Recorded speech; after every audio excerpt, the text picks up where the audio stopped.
Yeah, well, that was one thing. We're going to record. So folks, if you wanted to participate, by all means, that's great. But just, you know, we are recording and we are using Menti tonight. And I'm going to just see if I can share my screen to show you the Menti results so far. So let's have a quick look at this, see where everyone's joining us from. Yeah.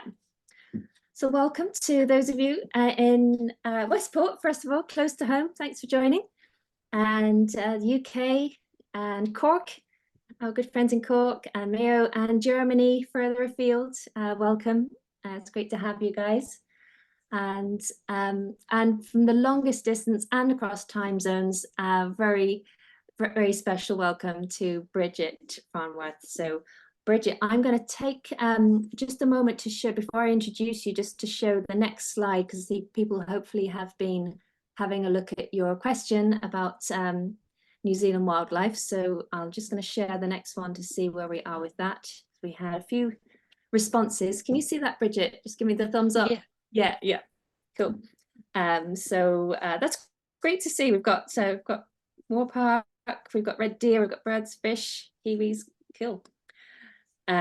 Okay, and if everyone's okay, I'm going to just switch on a go live for our broadcast at the moment, which I don't have permission to live stream. Well, that's okay then. That's one thing we don't have to worry about. We are recording, so that's the main thing. So I'm going to unshare my code, and then I can give Bridgette a proper introduction. So let's stop sharing my screen, and let's have a look at everyone. I'll put it on gallery so we can see each other. And so yeah, welcome to Women in Dark Skies for those of you that have just joined us. So if you haven't already had the message about the Mentimeter, we have that running, which will run throughout. So I'm just going to pop in the chat that there's a code. If you go to menti.com and you use the code of 6151080, there's a couple of questions that we'd like you to take part in as and when you have a moment. But moving on, so a special thanks again to Dr. Bridgette Farnworth for joining us with her talk, which is called Glow-maggedon, which I love, which is about the trends and impacts of light at night in New Zealand. So Bridgette is a Rutherford Post-Doc researcher with the Marlborough Insitute of Technology. She's a PhD in Behavioural Ecology and Conservation from the University of Waikato, New Zealand. And Bridgette's background involves assessing how rodent movement and foraging behaviour is altered by illumination and how invertebrate activity changes to nocturnal lighting. Internationally, she has experience surveying for mammals off the coast of Tasmania and is an invited board member of the Australasian Dark Sky Alliance, who are also great friends of ours. So that's great to know. And at home in New Zealand, Bridgette has enjoyed working with a broad range of native species, although her favourite animal remains the rat, which we will hear much more about. So Bridgette, are you happy if I put the spotlight on you so that everyone can see you, and then we can just get your screen shared again? And listen, thanks a million for joining us. We will have questions afterwards, and folks, as always, if you can put any messages or questions in the chat box and we'll come to them afterwards, and Molly and myself will monitor that. So over to you, Bridgette, if you're happy enough. Terrific. I'm just looking to see, can you see my screen? Not just yet, but it's just coming through. So yes, we can. Here we are. Yeah. Has that come up in full? It hasn't just yet. If you just don't mind clicking again where you were there on the full screen there. Ah, there we go. Perfect. Right. So I'll assume that that you can all see that and that you can hear me relatively well. Sounds good. Thank you very much. Super. Okay, terrific. So tēnā koutou katoa, and a huge welcome to everybody who has joined us today for this talk. I just firstly like to thank Georgia and Molly for all of the effort that they've put in for organising this. So thank you so much for having me. And it's my pleasure to be here to be able to share the little teaspoon of knowledge that I have in this area. and that's on the trends and the impacts of light at night in New Zealand. And specifically, I'm going to be talking, I guess, more from an ecological sort of perspective, because that's the area that I work in. So my name is Bridgette Farnworth, and I'm aligned with Nelson Marlborough Institute of Technology, and I'm working there as a researcher. But my background is in the way that rodents do respond to light, and that's what my PhD focused on. I'm actually not going to talk about that so much today. Maybe we've got time for another talk another day. But basically what I spent a lot of time doing was digging around in these tiny sandpits that we made for rats, and we looked at their foraging activity and how that kind of changed when we added light and when we didn't. But I do have a really broad background working with lots of different species, a lot of the charismatic ones that we have in New Zealand, but also some of our less flashy ones. So this, for example, is a freshwater mussel. It's not very glamorous, but actually it is a threatened species here. So you get to do a lot of cool stuff there. But basically, my job as a wildlife biologist, there is always something crazy going on at home, and that's really what I love. It's the ability to be able to make a difference in conservation, and the ability to sit and fix a whole load of equipment that you've broken, or have species that just show up at your place quite frequently, like this is an eel in the bathtub at our house. But you might be able to tell from my accent that I am from New Zealand, and that is where a lot of this work has been done. It's where my PhD was based, and it's a country that I am really committed to the conservation to. And so that's us down there. Welcome to New Zealand. We are the teeny tiny dot at the bottom corner of the map there. We are often left off world maps, so it's really nice to see we actually made it onto this one. And I have assumed that most people from the Menti Pole, I could see there are a couple there from Ireland. So we are basically on the opposite side of the world. So our biomes are very different. But I see there are a couple of international people there, other international guests as well. So welcome. Also, if you're here from New Zealand, it's 6 o'clock in the morning here. So good on you. Good on you for getting up early. The population of New Zealand is just a little over 5.1 million, and it's similar for Ireland. So we both of these growing countries, and where we have a lot of people, these higher densities, typically we do tend to use more light, and New Zealand is no different. So in 2018, we had a switch from HPS lighting as our street lights, so that's high pressure sodium, to LED street lights, so light emitting diode. And I think the biggest difference that you can see is immediately when you walk outside, you have HPS sort of has a much more orangey type glow to the light compared to LED lights, which have a much more whiter tone with that kind of blue undertones, just given the wavelengths that comprise them. And what we can see is there's quite a stark difference. So this is a picture that was taken at exactly the same place before a transition and after the transition. So that left-hand side there is the HPS, the right-hand side is the LED. So these were the same camera settings, and I think it's really obvious just the change that we can see there. And so when we walk outside and we can see this difference, I guess it sort of makes us start thinking, wow, this is happening in my neighborhood. What about the rest of the country? And so we thought, wow, what if we had all of that data and we could take it? So someone should write an academic paper about that. So we did. So I have a really fabulous colleague, Ellen Serrard. She is just terrific, very, very clever. And her and I worked on a paper that has just come out at the end of last year in the New Zealand Journal of Ecology. If anyone's interested, it's free to download, so you can go check out all the gritty details yourselves.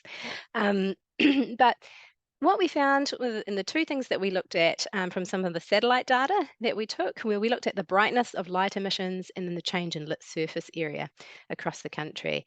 And what we found was that we had over 4,500 kilometres that increased in brightness compared to only 889 that became darker. And that's across an entire decade. So looking from about 2012 all the way up to 2021. And the other thing that was really interesting was the change in lit surface area. So when we sort of calculated all the pixels that had changed in their perceived emissions of light, and across the entire decade, we found there was about just over 37% that increased the lit surface area. And so when we look at the annual average, that turns out to be about 3.2%. which is a little bit of a concern when we look at the global average, which is about 2.2%. So I guess the take-home message from that is the rate that New Zealand is increasing their lit surface area is faster than the global average. And so I guess, we can look at this as some numbers and some data, but I think it is far more powerful when we see this in infographic form, which again is what my very clever colleague has worked out for us. So if we just zoom in on this little part of New Zealand, this is the Auckland Waikato region. It kind of looks like this. What is really cool is that we can sort of see exactly what this data looks like almost in real time. So I'm going to show you a time series in a moment, but the two places to probably really focus in on is this top one up here. So that's Auckland, that has a population of over 1 million people. And then it's kind of connected by that little highway. You can sort of see the dots there to Hamilton. Now, Hamilton, I think, is a really, really interesting focus here because it has 170,000 people, but it's also it's where I live, so I think it's kind of cool. And what we want to also notice up here is this is the key. So basically, the brighter that a place gets, is the more red it's going to get. And you can see, just watch at the top, you can see the date. Is clocking over. So if we pick a place and sort of watch it, you can see a lot of the changes that are occurring in light at night over the decade. And I think when we look at those black areas, it's really interesting because those are the more rural areas. And what our data showed after the modelling was that those were specifically areas where we were sort of seeing some very definitive changes in terms of the amount of light that was coming from those particular areas. So I really like it too. You can see when it rolls over to 2018, that's when that transition to LED street lighting occurred, and that area just south of Auckland. I'm not sure if you can see my cursor on the screen. There's the red blob that sort of shows up. So that's Pukekohe. That's a city that's south of Auckland, and you can really sort of see that big change that occurs there. So when we have that data, it is a really clear representation of what's happened over the last decade. And I think it also makes us ask some other really important questions. So for example, we have made this transition to LED street lighting because we think, well, it's this fabulous green technology. It's making us more energy efficient. And so because of that, the world loves us and we're doing this fabulous thing.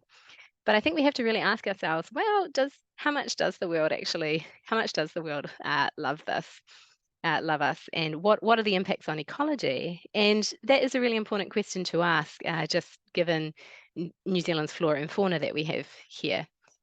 So this is an overlay of New Zealand. That's an outline there, and you can see that dark shaded part. That's actually Ireland. That's sort of superimposed over top, or at least Google tells me that this is Ireland. So.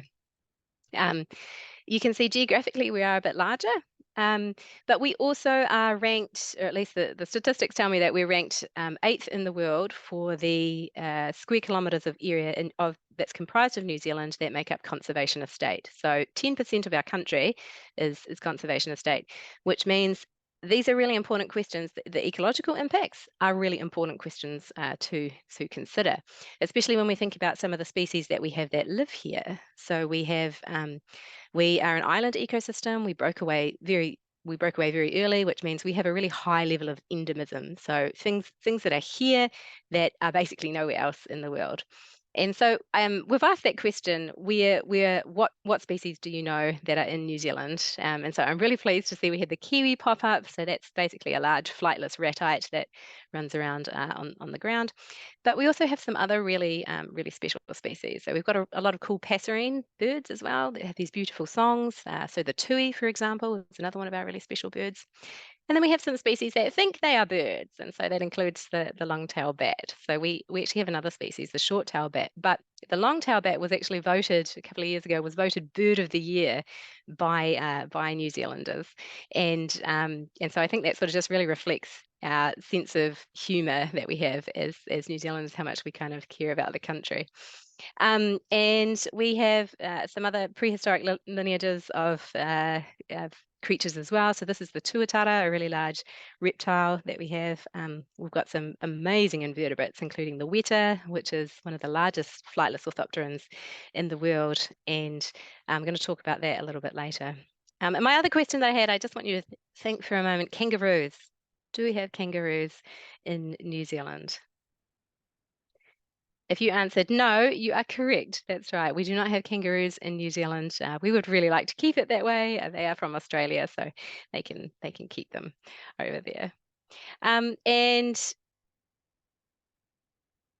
I think that this really makes us ask, well, what actually is the ecological effect of Glow-maggedon on New Zealand fauna? If we have all of these really special species here and we're trying to protect them, and light pollution is spreading at a rate of 3.2%, so faster than the global average, it's an unregulated pollutant, we need to really consider the effect that it's having on the environment. And so that was the other part of the study that we looked at. So we took all of the information that we have in New Zealand about species that live here, and we sort of looked at the impacts that light at night has on them. So we only found a total of 39 pieces of information, and this was comprised of theses that came out of universities, peer-reviewed published papers, and also the grey literature, so some reports or all those kinds of things as well. And what we can see there is that it really is dominated by information that's about birds, so 17 pieces of information, I'm going to call them, about birds, 12 to do with mammals, 9 for invertebrates, 4 for fish, and 1 for plants. And just quickly there, if you're doing the maths and thinking, hang on, that's a little bit more than 39, yes, you are correct, but there were some studies that focused on more than one taxonomic group. So yeah, that's why that graph looks a little bit different. And I think the most immediate thing that we can see from this is that there are entire taxonomic groups that are missing there. So, for example, we have no information about herpetofauna, so reptiles or frogs, those kinds of things. And we're also missing information about marine mammals. We have no studies out of New Zealand that show that information. And a lot of the effects that we are seeing, I think, can be depicted through this graphic, which is also part of the paper. It's a summary from our discussion. And we can see things like, for example, if we focus in phenology, so the timing of flowering, for example, on plants. So we've only one study for plants, and it's not even an experimental study. It is a personal communication that was put in a totally different paper. So it's in a different peer-reviewed paper. And the observation was that here we have pohutukawa trees that flower much more profusely under street lights than in the darkness. And so pohutukawa it's a native tree to New Zealand. It's also known as New Zealand's Christmas tree because it has these beautiful bright red flowers that appear around December, January, that kind of time. When we look at some of the other effects, we can see that communication is affected. And so in this study by Ellery McNaughton, they had a streetlight retrofit, so it was moving from HPS to LED, and they could look at some of the bird song, so the start of bird song in the morning and the cessation of birdsong at dusk. And so we have 2 species there, the native tui on the left and then the exotic minor bird on the right. And what they found was that the tui started singing a little bit later after the retrofit, but it wasn't consistent across months, and the minor bird also started singing later as well. So here we have a clear example where communication can be affected. So they didn't see any effects of the cessation of dusk song at the end of it, so they basically stopped singing at the same time as well. We can have navigation that is impacted. So a lot of New Zealand seabirds are impacted by light at night. And typically this tends to be the fledglings, so when they leave the burrows to undertake their maiden flights out to seas, they get a bit disorientated by some of the streetlights that they see on the way out. And they can often end up experiencing a phenomenon called grounding. So that's where they kind of crash. They can't get back up again without help, and so they can succumb to, they get hit by cars or suffer predation, or just even temperature effects as well. They just get too cold and die. And there was this really excellent study that's just come out by Ariel Heswell, and they looked at the Cook's petrel, and they took some neocropsies from individuals that had been taken into a rehabilitation facility in the Auckland region. So, the birds unfortunately died, so there were 19 of them that had died, and they did these neocropsies, and they found that the birds had experienced substantial injuries and that they were attributed as the cause of death for these birds that were otherwise healthy. So 70% of them had like traumas or internal bleeding that was sort of indicative of the effects of crashing from light pollution. So I think it's a really important indicator of what can happen as a result of having your navigation disrupted by light at night. And we can also see negative phototaxis that occurs, and I think the classic one that everybody's concerned about, particularly in New Zealand, is bats, because they are endangered. There are not very many of them left, and it's also a big concern when we're putting in these infrastructure projects such as roading, and we're putting in streetlights. And so I think from a legislative point of view, these are the ones that get the most attention. And again, a really cool study that came out September of last year, which has showed that they had set up these acoustic monitoring in a place that they could experimentally manipulate the light. And so they had a control area and an area that they could turn the lights on, turn the lights off, and they monitored for bat calls as, I guess, a proxy for their presence. So they counted the calls, and they also looked at the timing of when they found the bat detection, when they first detected the bats.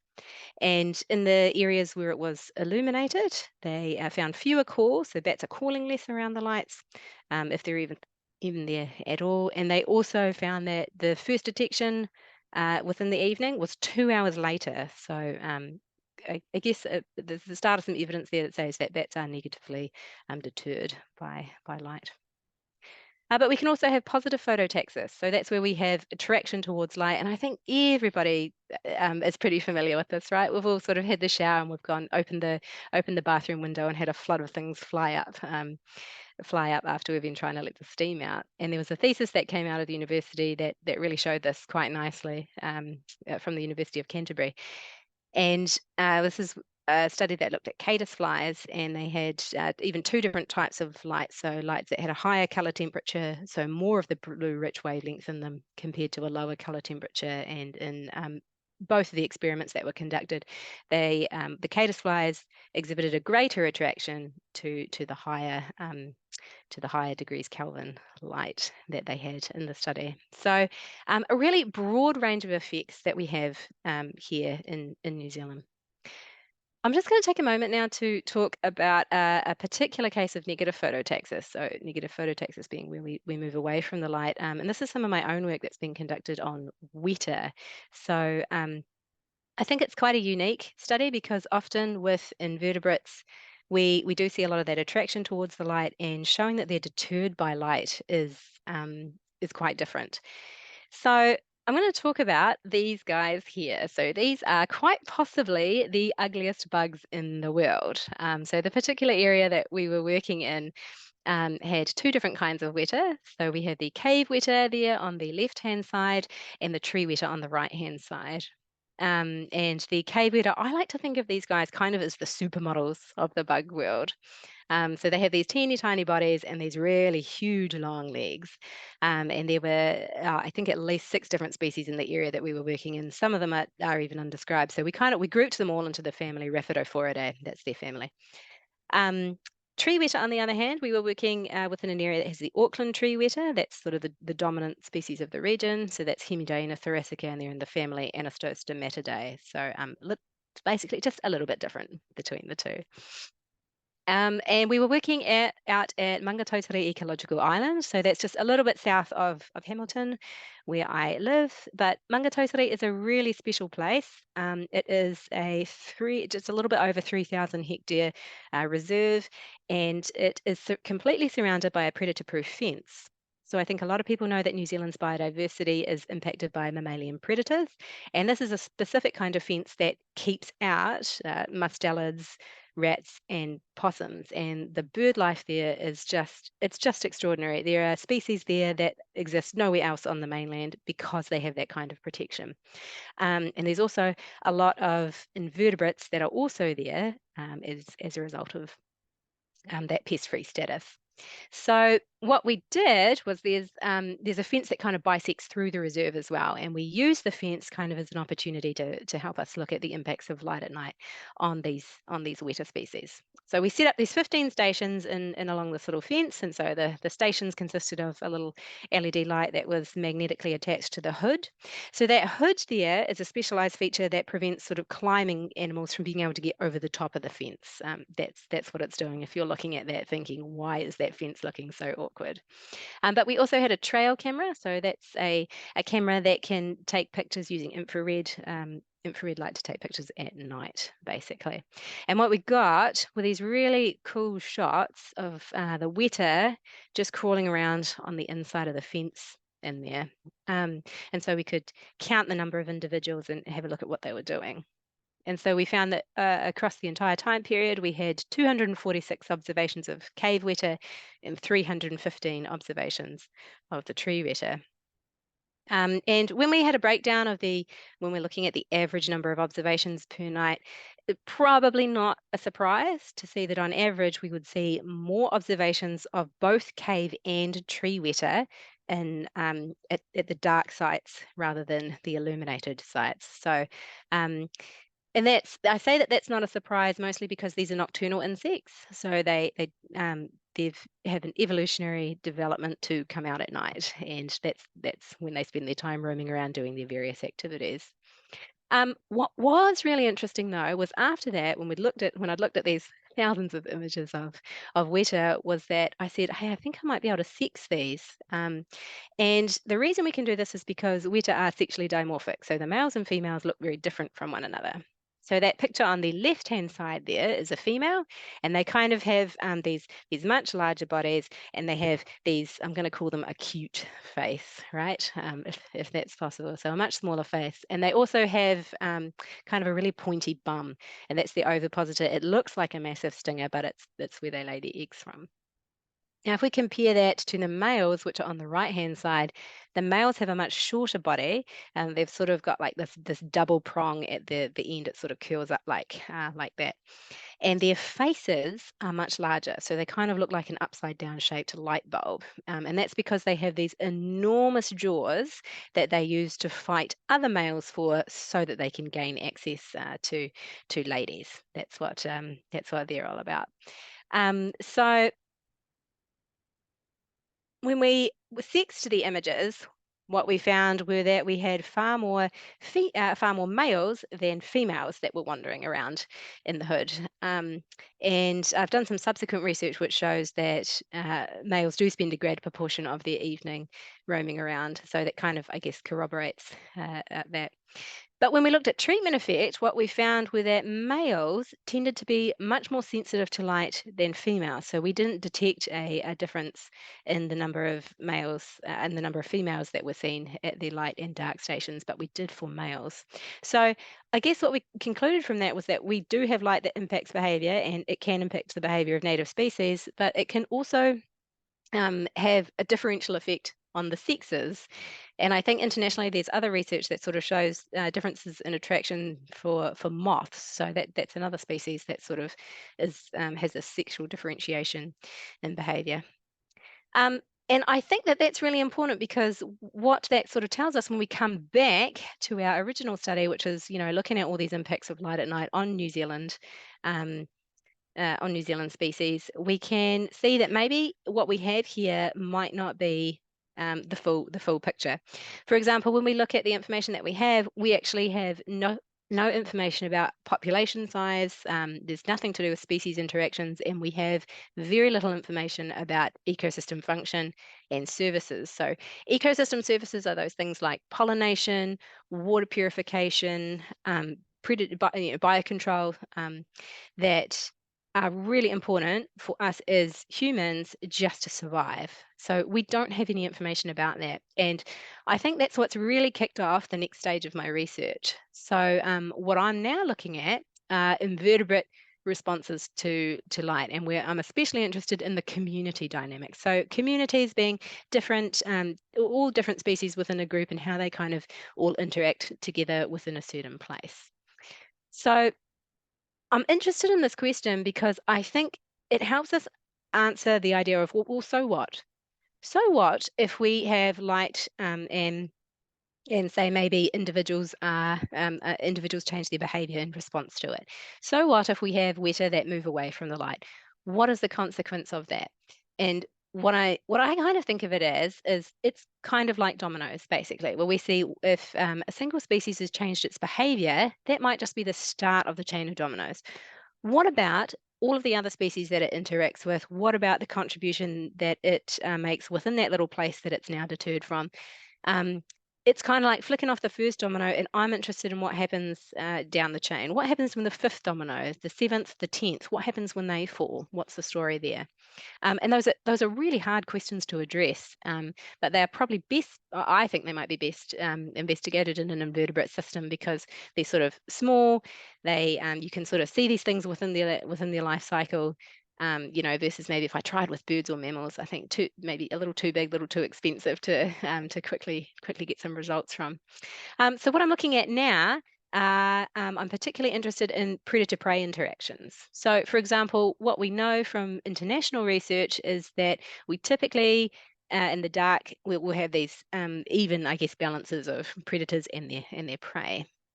But what happens when we turn the light on are those dynamics kind of switch a little bit. So the communities become a little bit more predator dominated. So, more predators within an area that's illuminated. So that's one response that we can see. And we can also see that there are perhaps fewer of the prey. And so that's another response that we can see. Now, what I'm really keen to see is how do the dynamics between these groups, such as what the predators are eating, is it as nutritionally balanced for them? How does that sort of change? And so that's what I'm working on. And I'm just going to give an overview really quickly of what I'm working in within that context. But I just want to forewarn you, I'm only 6 months into this experiment, so we don't have any conclusive data yet. I just don't want to build you up and then you be disappointed at the end of the talk. So to do that, we're back out at Maungatautari, and so we've basically put in light into an area that otherwise does not have any light, which sounds very straightforward, but man, it involves a lot of wiring. So this is me back out at Maungatautari, pretending I know what I'm doing, putting out about 800 meters of cable into otherwise untouched bush. And we're really lucky to be able to work there because they have a visitor centre that has mains power that we can tap into, it's just extraordinary to have that capacity to be able to run this kind of experiment. So there we are, we're setting up these lights, and this is what they look like. So we have lights that are on a stand, basically out in the middle of a forest. And just to give you, I guess, a bit of a scale of these things, this is the light that's set up in my backyard when I'm running these pilot trials in the middle of the night, which is what you do as a wildlife biologist. So that's me standing underneath it. The stand is about 3 meters tall, and the specks of the light are roughly approximating New Zealand sort of street lights. So they're about 2,700 degrees Kelvin. And the light at the ground, it's reaching about 10 lux when you hit the ground, which is ballpark what our street lights are. And so basically, if you're snuffling about as an invertebrate in the ground underneath, that's what you're going to look up and see. And that yellow arc at the bottom there is the rough area of light that's reaching the ground. And so underneath that, we set up some pitfall traps. So pitfall traps kind of look like this. They are like a little cup that is dug into the ground, and they have a roof over top to stop the rain from getting in. But they're a kind of trap that are used to collect ground-based invertebrates. And so there's some fluid that's put inside the cup, and basically anything that wanders into the cup dies, unfortunately, which makes me feel terrible as a conservation biologist, but here we go. So this is us setting up some lights, setting up our pitfall traps underneath our lights. So we had various collection containers, and you'll see there we've got clear covers on top, and that's to let that light through. So there's nowhere to hide within the illuminated zones. And we also had some sticky traps, and these were to collect flying invertebrates. So that yellow square right there, you can see that is what has collected some of our flying invertebrates. And we're just having a look to see what's attracted there. And so basically our study design was that we had 12 of these big lights that were sort of set up. And we had a period of time where they were undisturbed, and then we could collect some information about invertebrate species that are present and their abundance during that period, and then we turned the light on for half of them. So now we have half the lights on and half the lights off, and so we could collect at one time point, then we could collect when we turn the lights on, looking at short-term effects, and then another collection point right at the end, just before we sort of wrapped everything up to look at, I guess, the longer term effect. And when I say long term, it's 5 or 6 weeks, which I think for invertebrates is a long time, but for us, not so much. And so what this design has allowed is it's a really robust way of sort of having this control and then being able to see the impacts afterwards. So that's what we've been working on, having this before and after in a control and impact site as well.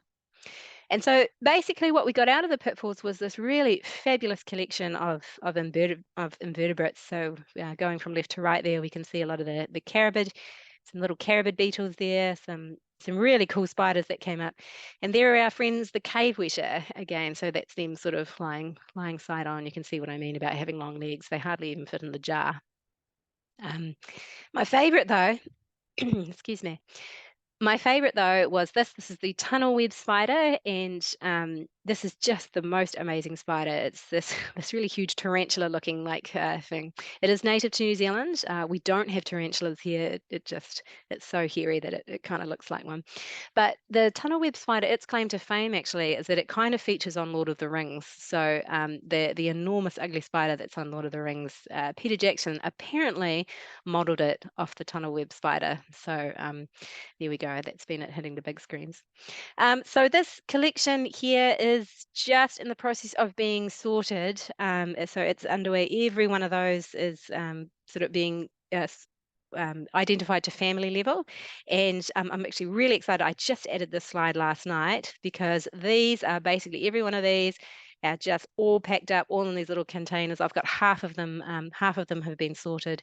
So again, just to come in a full circle about the exciting thing about being a wildlife biologist is this entire collection of dead bugs is now sitting on the floor of my bedroom. So that's what our house looks like at the moment. So I'm just going to wrap it up there. But if you've sort of snoozed off during the talk, that's fine. Maybe you could just wake back up for this last little bit, because this is basically the 3 points to take home. Is that one, light at night in New Zealand is increasing, and it's increasing at a rate that is faster than the global average.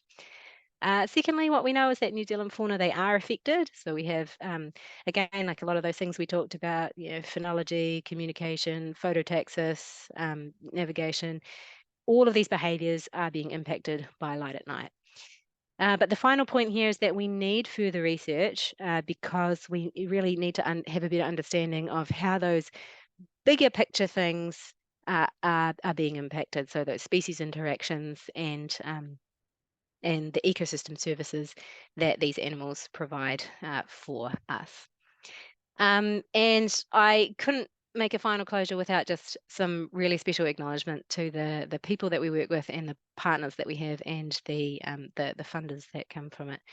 So I'd just like to acknowledge Dr. Ellen Serrard. So she's also based at Nelson Marlborough Institute of Technology. Ellen is an amazing scientist who has had heaps to do with this project. She's really hands-on. She's a terrific scientist in her own right, but she's also an amazing mentor. So just to acknowledge her.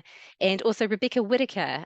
Rebecca is an ecologist and she has been here in New Zealand, and she worked with me out at Maungatautari to collect all of those invertebrate samples in the pitfall traps. And the project would absolutely not have been the success that it was without her input. So she's really terrific, and I'd just like to thank her especially for her amazing help out at Maungatautari.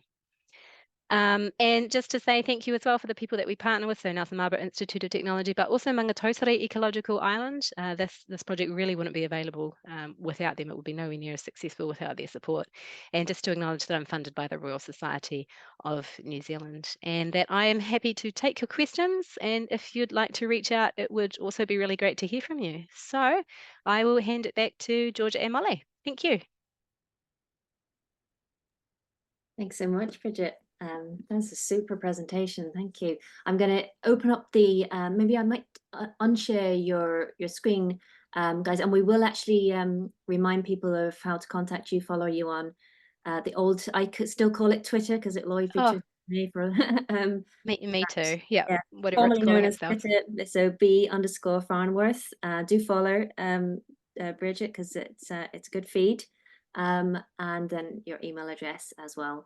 But yeah, we might take your screen off and then we can share and see if anyone would like to put the camera on for a little chat, so we can do it informally. And there's a couple of questions, or at least one question in the box. So I'm gonna put it on gallery view rather than, so you're not, I'll remove the spotlight so it's not just yourself. But thank you very much, that was excellent. I'm going to go straight into the chat box because Pauline Woolley has a question. You've probably seen it there, Bridgette, and she's asking, is the increase in light equal on both North and South Island, or more on the North? Ooh. Um, that's a great question. I think what it was taken, the data was taken from the VERS satellite, and the modeling that was done was actually, we looked at it over, I think overall we didn't actually distinguish whether it was more in the north and in the south. But I actually, I might ask my colleague Ellen that, because a lot of that, Ellen's very, very clever, and that's definitely her area of expertise, because that that would be an interesting question. So yeah, Yeah. sorry. Oh, that's all right. I had one just while maybe others are thinking of a question, but just on the color temperature, if 2700 Kelvin is your kind of norm, is that what you went over to in 2018 from HPS? Yeah, yeah. It's really Do interesting, tell us. actually. I think it's the guidelines have actually sort of varied. So I think now most of the streetlights are possibly 3000 degrees Kelvin, but it actually varies throughout the country. They can be, I think, up to, there are some that are 4000 degrees, some that have they've put in place, they've really lobbied for the lower color temperature, but Mm, it's not consistent. But I do know that most of the streetlights that are issued at the moment are 3000 degrees Kelvin. I don't know. I can't confirm if that was sort of based off any, I guess, scientific input, at least from an ecological standpoint. But I think there are a lot of people that wouldn't mind seeing them kind of come down in color temperature. So I I mean, think, yes, that's a good start. Yeah, something to work towards for sure. Yeah. absolutely. And also just a very quick point on your mapping there. You're using the VEERS, so the satellite mapping looking down. Are you doing on the ground measurements as well, or is it? No, yeah, so that probably is the point that's worthwhile. So that the VERS satellite, for a number of reasons, will bring up data that is, I think, quite conservative, because it's not sensitive to. My understanding is that it's not sensitive to sort of the entire spectrum. No, we didn't look at the ground measurements on the ground, but I think that would be a really valuable addition, just considering that the satellite data isn't going to pick everything up. And we also, you could have things, like house lights or billboards or that sort of thing that sort of shine more horizontally, and that information I think would be really valuable as well. So to get a full picture, I think you'd probably have to undertake it a little bit differently. But yeah, for now, what we have is the satellite data, and that's I guess the basis for it. We've got to have a baseline to start somewhere. Yeah, no, that's and it's amazing just to see, even at that level, that how big an increase it is. It's never mind the what is the possible worst case scenario. So no, it's great to see, folks. Don't be shy. So please, if you have a question, please either. Oh, there is another question from Margaret. Max, hi Max. And Max is asking, is there any policy in relation to artificial light at night and biodiversity in New Zealand? Yeah, look, I would like there to be a bit more. It would be really great, and I think that's actually why we need some more research, is because 37 pieces of research it's not an awful lot, and it's we basically we can't mitigate what we don't understand. So even just to have some policies that are put in place to protect things, if we don't have any information about what we are protecting or the possible impacts if we don't do anything. I think that's why it's so important. But on that, we do have a couple of places that are dark sky designation in New Zealand. So Tekapo, for example, and I think they have their own sort of ordinances, but nationwide we don't have any specific legislation about it. New Zealand's legislation is largely targeted towards individual species. So I think that's why the bats are a big deal. So they are they're kind of they're classed as endangered, and so because of that, any impacts that are going to affect them are therefore important. So it's kind of, I'm explaining this quite poorly, but it's in a roundabout sort of way, and I think it would be better just to have some blanket guidelines to do with lighting, rather than sort of saying, oh, if we have something that impacts a threatened species, then we do something about it, because species threat classification status can change, and also we have a lot of animals where, particularly invertebrates, for example, which are the backbone of ecosystems. They are the food source for entire groups. We don't have that much information on them. So, and actually invertebrates, with the exception of a handful of invertebrates, they don't have legislative protection in New Zealand, which I think, yeah, might be worthwhile. Absolutely. Well, it's a lot more studies than we have. We don't have any really in the Irish context. So it's great to see what you've been doing, giving us a few ideas of how we could set up even some preliminary studies to have a look at that. I don't know about your streetlights, but ours are on all night and every night. So in terms of the impact on invertebrates, it would be great to take a few small samples. Bridget, there's another question. Neve O'Flynn, hi Neve. She says, any chance you could go back and run through the graphs on wetas, as she was distracted? Oh, right. We are recording this though. I can if you want. I think I can go back and do this again. Before you do that, does anyone have a question on the whole presentation, or any specific point, rather than, because we will be, if you're okay with that, Bridget, we will be popping up the recording afterwards. Or no, okay, well, I'll let you have a quick look at that. So shall we revisit some graphs if I can do this? Oh gosh. Let's try this again. So I'll just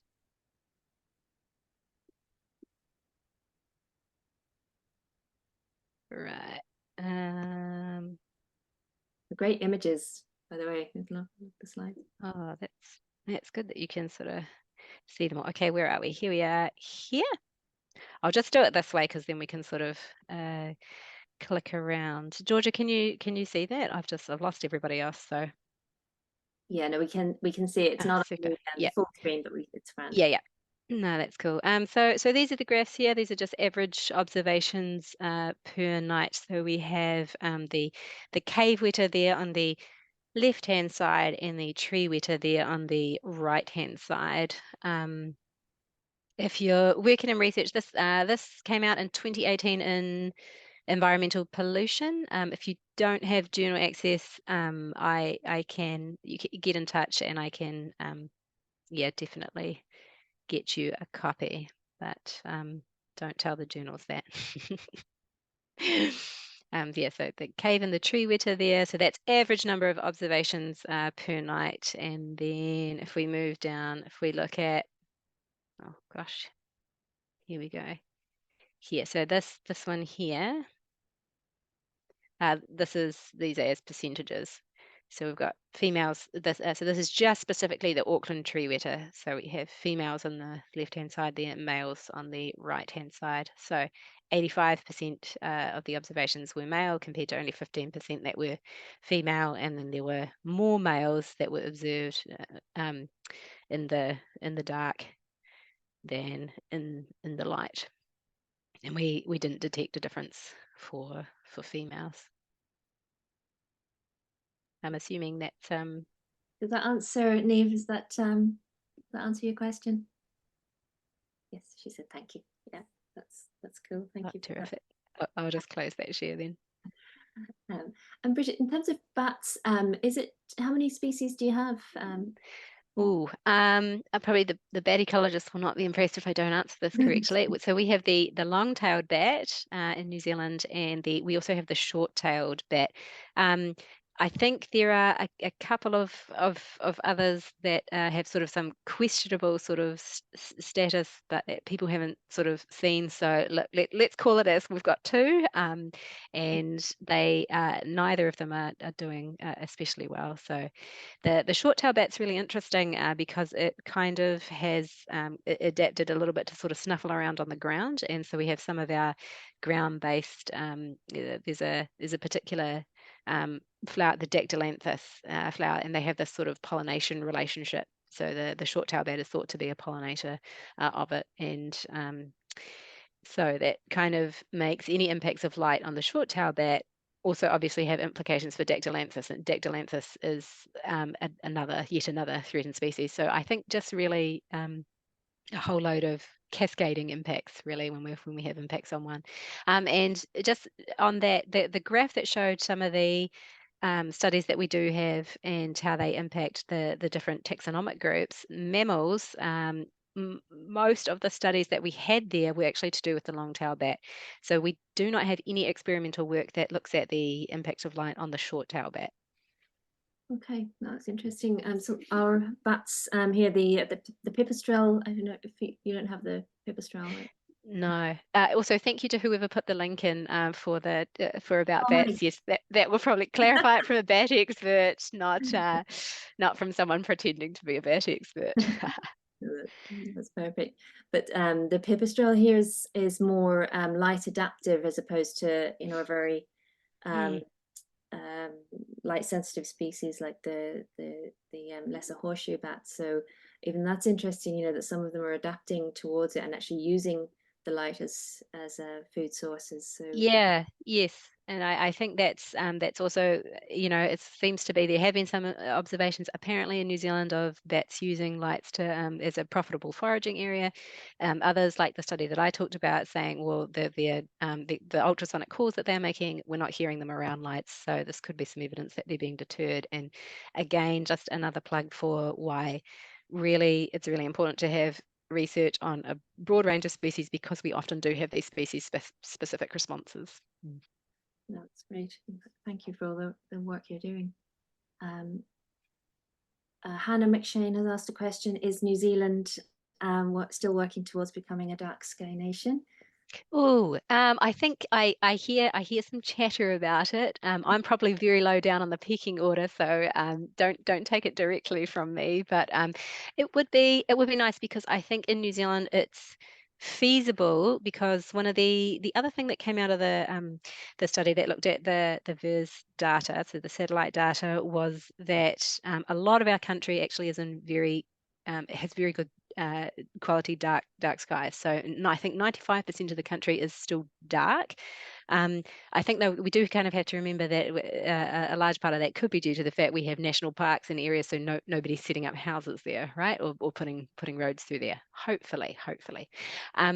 So from that aspect, I think we've got good grounds to be able to work towards being a dark sky nation. And that's actually one of the things I love about light pollution as a conservation issue. Is this is an issue that we have a really good chance at being able to have an impact of fixing, right? It's not in the same league as climate change or that sort of thing, where it's going to be multiple years to sort out and a big problem. We can put some policies in place and be really effective with what we're doing with light at the moment, and I think that's really encouraging. It's really nice to have a conservation problem where the solution is straightforward. It is. It just makes it all the more frustrating that it seems to be so hard to get this Yeah. done. And it is presenting a solution. It's very rare that you actually present such an easy solution on a plate, as you say. Yeah. Well, look, I say easy in relative terms, right? I mean, it's Well, still, yeah. yeah, But great. yes, comparatively. Well, listen, thank you very much. There's lots of nice comments, and I'll round them up and send them to you, Bridgette. Oh, thank you. But thank you, listen, for joining us. It's 7 a.m. I guess now, and Yeah. I know you've left your young family in another house so that you could give us your time and attention. I really appreciate that. So hopefully we'll see you in person one day. Perhaps, have you been to Ireland before? No, I would love to come. I hear they have 2025. There's the Light at Night conference in Ireland. So there we Right, go. not too far Anyone from else? here. So Yeah, so maybe. Maybe. Yeah. Of course, you're welcome in New Zealand anytime to come and see our ugly bugs over here. That would be great. well, the supermodels of bugs. I mean, I love that phrase. But listen, thank you so much, and guys, thanks for everyone that joined, and we will be in touch. And yeah, once again, Bridgette, really appreciate your time. Thank you. No, thank you for having me. It's my pleasure. Okay. And Molly, thank you for co-hosting.